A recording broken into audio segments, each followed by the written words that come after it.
मेरे प्यारे बच्चों, कैसे हैं? अच्छे हैं ना आप लोग? बिल्कुल अच्छे रहेंगे आप लोग। मेरे प्यारे बच्चों, आपका भव्य स्वागत है आपका अपना YouTube चैनल GHT मैथमेटिक्स में। तो मेरे प्यारे बच्चों, आज मैं आप लोगों को प्रतिशत का पार्ट 4 का बी देने जा रहा हूं, जो एग्जाम के लिए काफ़ी ज़्यादा इम्पोर्टेंट हैं। और आज परीक्षा से रिलेटेड ही सारा क्वेश्चन मैं बताऊंगा और सारा प्रोसेस GHT मेथड से ही बताने जा रहा हूं। तो मेरे प्यारे बच्चों, अब हो जाएं आप लोग तैयार और पोजीशन ले लेंगे आप लोग। तो आइए, अब मैं फर्स्ट एग्जांपल आप लोगों को दे रहा हूं, ध्यान देंगे बच्चों। ये क्वेश्चन काफ़ी ज़्यादा इम्पोर्टेंट है। एक परीक्षा में 60% छात्र अंग्रेजी में उत्तीर्ण हुए, 70% हिंदी में और 40% दोनों में। अब अंग्रेजी और हिंदी दोनों में अनुत्तीर्ण होने वाले छात्रों का प्रतिशत ज्ञात करें।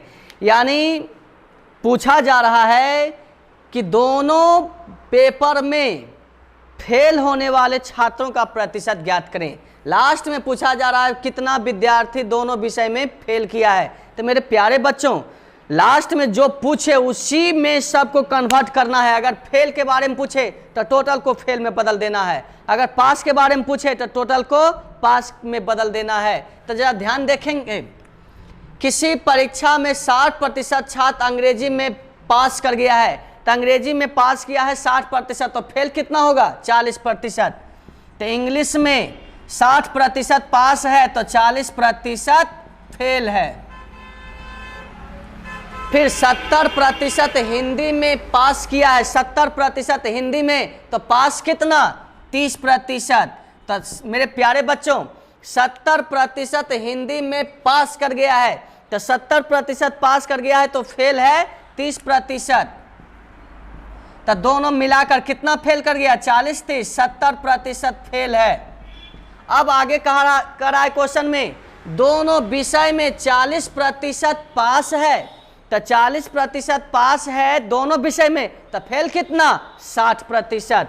तो 60% फेल है। तब फेल माइनस फेल यानी 10% जो है रियल में फेल है। यही आपका आंसर आ गया मेरे प्यारे बच्चों। कहीं कोई कंफ्यूजन है ना? गजब का हॉट ट्रिक्स। ये जो है देखेंगे, पास माइनस पास बराबर रियल पास होता है, और फेल माइनस फेल बराबर रियल फेल होता है। ये हमेशा आप ध्यान देंगे, पास माइनस पास बराबर रियल पास और फेल माइनस फेल बराबर रियल फेल। तो यहाँ पर 60% पास कर गया है, तो 60% पास, तो फेल कितना? 40%। फिर 70% हिंदी में पास कर गया है, तो फेल कितना? 30%। दोनों मिलाकर कितना फेल कर गया? 70%। अब कहा जा रहा है क्वेश्चन में कि दोनों विषय में 40% पास है, क्वेश्चन में लिखा हुआ है, तो फेल कितना? 60%। तब फेल माइनस फेल बराबर रियल फेल। यही आपका आंसर आ गया। अब मैं इसी पर एक और एग्जांपल दे रहा हूं, ध्यान देंगे बच्चों। इस क्वेश्चन को देखिए, किसी परीक्षा में 80% प्रत्याशी अंग्रेजी में तथा 85% गणित में पास हुए। यदि 73% प्रत्याशी इन दोनों विषयों में पास हुए हों, तो कितना प्रतिशत प्रत्याशी इन दोनों विषय में फेल हुआ है? लास्ट में पूछा जा रहा है कि कितना प्रतिशत फेल हुआ है, तो टोटल को आपको फेल में बदलना है। तो आइए, 80% प्रत्याशी अंग्रेजी में पास हुआ है, तो इंग्लिश में पास हुआ है 80%, तो फेल कितना? 20% फेल कर गया, ये फेल। और उसके बाद 85% गणित में पास हुआ है, तो गणित में 85% पास, तो फेल कितना? 15%। तो मैथ्स में 15% फेल है। तो दोनों मिलाकर 35% जो है फेल कर गया। अब कहा जा रहा है कि यदि 73% प्रत्याशी दोनों विषय में पास हुआ है, तो 73% पास है, तो फेल कितना? तो 100 में 73 घटा देंगे तो 27%।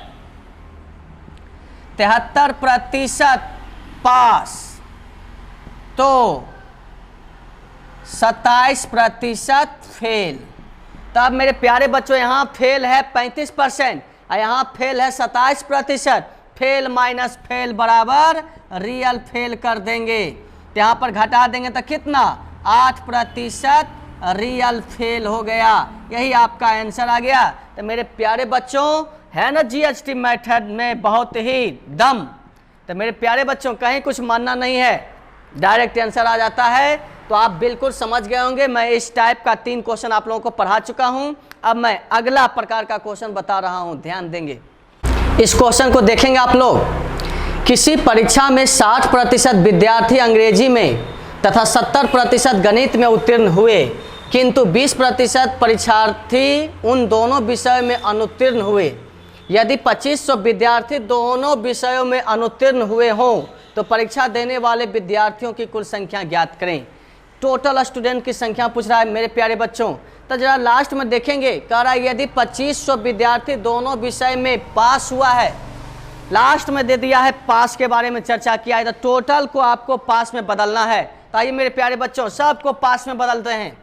तो किसी परीक्षा में 60% विद्यार्थी अंग्रेजी में पास कर गया है, इंग्लिश में पास किया है 60%, और गणित में पास किया है 70%, मैथ्स में 70%।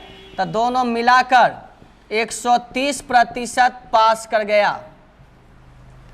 अब कहा जा रहा है आगे, किंतु 20% विद्यार्थी इन दोनों विषयों में अनुत्तीर्ण हो गया, यानी फेल हो गया है। तो यहाँ पर 20% फेल हो गया है, तो पास कितना, 80%। 20% फेल तो 80% पास होगा। तो मेरे प्यारे बच्चों, यहाँ पर पास है 130 और यहाँ पास है 80। तो पास माइनस पास बराबर रियल पास। तो घटा देंगे, पास माइनस पास बराबर रियल पास। तो कितना आ गया, 50% रियल में पास है। तो बच्चों, अगर पूछा जाता कि टोटल कितना परसेंट पास किया तो आंसर होगा 50%, लेकिन यहाँ पूछा टोटल छात्रों की संख्या ज्ञात करें। तो जरा ध्यान देंगे, 50% पास किया है दोनों विषय में, लेकिन पास किया है 2500। तो लिखेंगे 50% बराबर 2500, इसलिए टोटल स्टूडेंट 100% बराबर। तो 100% बराबर 5000 हो जाएगा, यानी टोटल स्टूडेंट कितना, 5000। यही हो गया टोटल स्टूडेंट।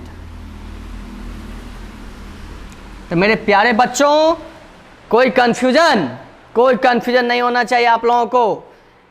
टोटल 50% पास किया है, लेकिन पास किया है क्वेश्चन में 2500। तो दोनों तो बराबर है।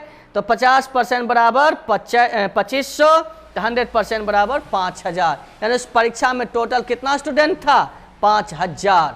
तो मेरे प्यारे बच्चों, अब नेक्स्ट एग्जाम्पल आप लेंगे, देखेंगे मेरे प्यारे बच्चों। किसी परीक्षा में 72% विद्यार्थियों ने जीव विज्ञान तथा 74% गणित लिया है। यदि प्रत्येक विद्यार्थी ने जीव विज्ञान तथा गणित में कम से कम एक विषय लिया हो तथा 40 विद्यार्थियों ने ये दोनों विषय लिए हों, तो कक्षा में विद्यार्थियों की संख्या ज्ञात करें। 72% लिया है जीव विज्ञान और 44% लिया है गणित। तो मेरे प्यारे बच्चों, 100% से जितना भी ज़्यादा मान आएगा, दोनों पेपर लेने वालों का प्रतिशत होता है। 100% से जितना भी ज़्यादा मान आएगा जोड़कर, तो जो भी ज़्यादा मान आएगा तो दोनों पेपर लेने वालों का प्रतिशत होता है। तो मेरे प्यारे बच्चों, 72 और 44 दोनों को जोड़ देंगे तो होता है 116, लेकिन मार्क्स तो होना चाहिए 100%।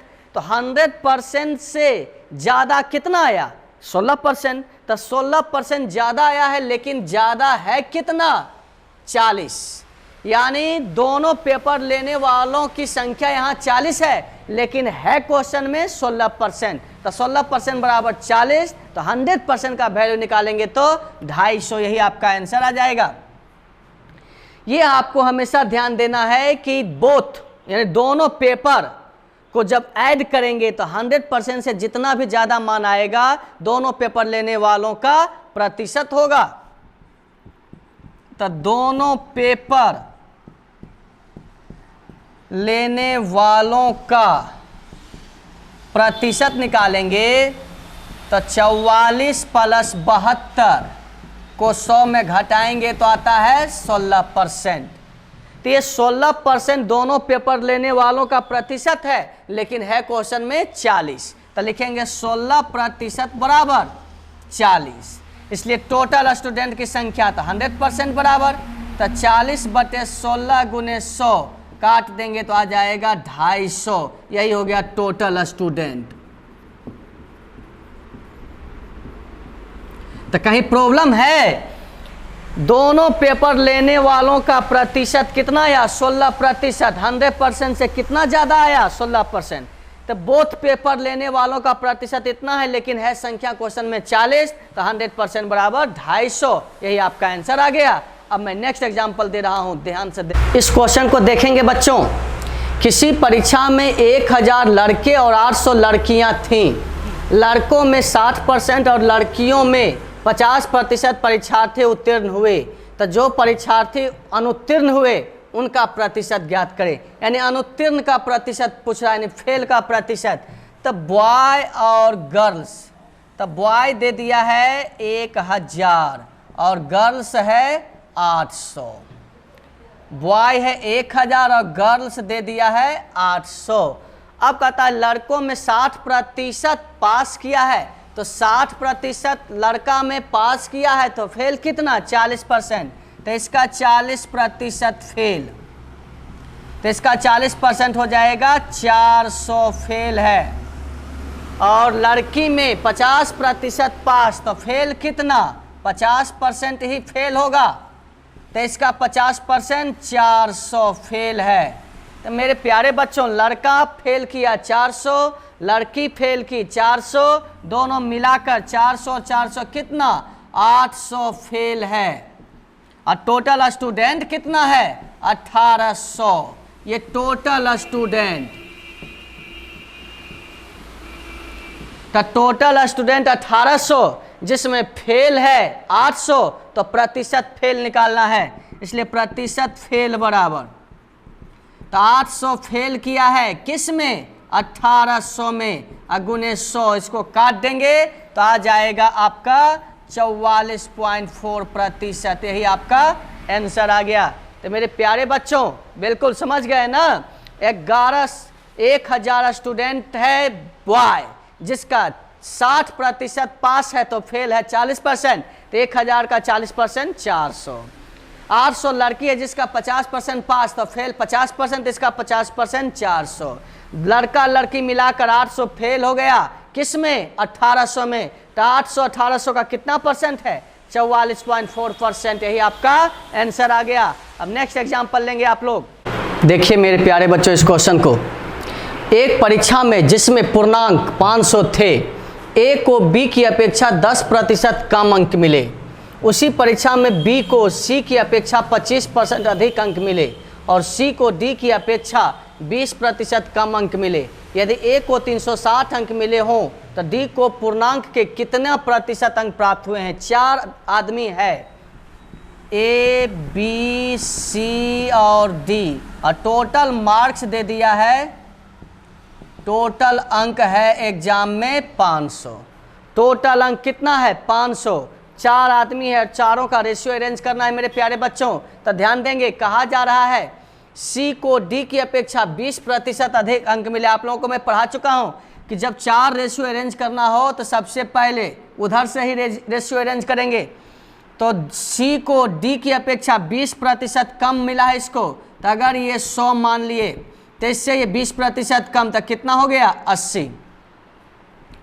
अगर ये 100 मान लिए तो इससे ये 20% कम, तो 80 हो गया। अब कहा रहा है बी के बारे में, तो बी को सी की अपेक्षा 25% अधिक, इससे ये 25% अधिक, तो 80 का 25% होता है 20, तो 20 बढ़ा देंगे, तो 20 बढ़ा देंगे तो हो जाएगा 100, और इससे ये 10% कम, तो ये हो गया 90।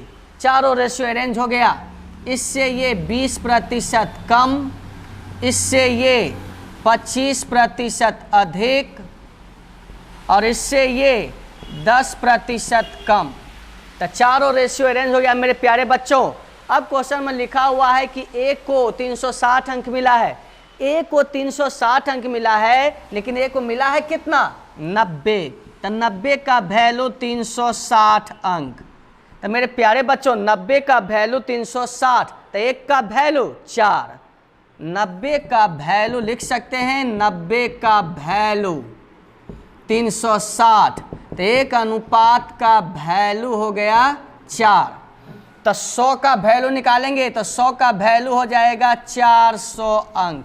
तो मेरे प्यारे बच्चों डी को कितना अंक प्राप्त हुआ है 400, और टोटल मार्क्स कितना है 500। तो डी का प्रतिशत प्राप्तांक पूछा जा रहा है, यानी 400, 500 का कितना परसेंट 80%, यही आपका आंसर होगा। इसलिए डी का प्रतिशत प्राप्तांक बराबर, तो 400 500 का कितना परसेंट, तो 80% आपका यही आंसर आ गया। तो बिल्कुल समझ गए ना, बहुत ही फास्ट कैलकुलेशन। तो मेरे प्यारे बच्चों फिर से इसको देख लेंगे आप। अगर ये 100 मान लिए तो इससे ये 20% कम, तो 80, और इससे ये 25% अधिक, थे 80 का 25% बढ़ाएंगे तो 80 का 25% होता है 20, 20 बढ़ा दिए तो 100, और इससे ये 10% कम तो 90। अब क्वेश्चन में कहा जा रहा है कि ए को 360 अंक मिला है, लेकिन यहाँ मिला है 90, तो 90 का वैल्यू 360, तो एक का वैल्यू 4, तो 100 का वैल्यू 400।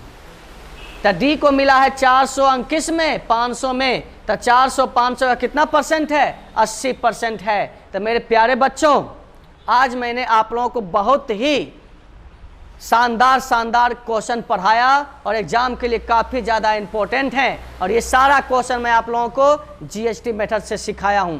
तो मेरे प्यारे बच्चों अगर आप लोग बिल्कुल 100% सेटिस्फाइड हैं तो आप मेरे चैनल को जरूर सब्सक्राइब करें तथा दूसरों को भी शेयर करें। और मेरे प्यारे बच्चों जो नए बच्चे जुड़े हैं वो तो ज़रूर इस चैनल को सब्सक्राइब करेंगे और दूसरों को शेयर भी करेंगे, ताकि मैं जो भी वीडियो बना रहा हूं या आगे बनाऊंगा तो वो वीडियो आपके पास सबसे पहले पहुंचे। इसलिए मेरे प्यारे बच्चों आप मेरे चैनल को जरूर सब्सक्राइब करें। और मैं प्रतिशत का पार्ट 5 बहुत जल्द लेकर आ रहा हूं, तो मेरे प्यारे बच्चों प्रतिशत का पार्ट 5 का आप इंतज़ार करें। तो मेरे प्यारे बच्चों आज मैं बस इतना ही, फिर मैं बहुत जल्द लेकर आऊँगा। तो बेस्ट ऑफ लक मेरे प्यारे बच्चों, धन्यवाद।